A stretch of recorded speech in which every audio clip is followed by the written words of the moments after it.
আমার আরেকটা মিনি ব্লগে তোমাদের ওয়েলকাম। আগামীকাল আমার ভাইয়ের বার্থডে, যেহেতু ওকে নিজের হাতে রান্নাবান্না করে খাওয়াও ভেবেছি, সেহেতু আগের দিনই কিছু প্রিপারেশনস করে নিচ্ছি। এখানকার প্রিপারেশন দেখে বুঝতেই পেরেছো যে একটা কেক বেক করেছি। না, এই কেকটা একদমই না, ওটা তোমরা পরের ব্লগে অবশ্যই দেখতে পাবে।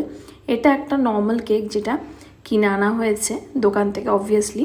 তো রাত্রেবেলা ভাইকে এই কেকটা কাটানো হলো। কেকটা কিন্তু সিরিয়াসলি ভীষণ টেস্টি ছিল।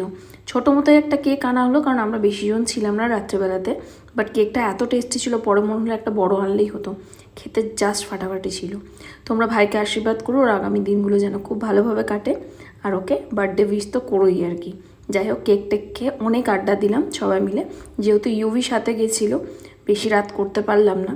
তবে তাতেও বাড়ি ফিরতে প্রায় 1টা হয়ে গেছিলো, কারণ 12টার পর তো অবভিয়াসলি কেকটা কাটা হয়েছে। যাই হোক, সবাই মিলে গল্প করতে করতে সময়টা বেশ পেরোলো। তারপর বাড়ি ফিরে গেলাম। আর ফেরার সময় দেখো, রাত্রে রাস্তায় একটাও লোক নেই, শুধু আমরা। ভয়ও লাগছিল, কিন্তু বেশ থ্রিল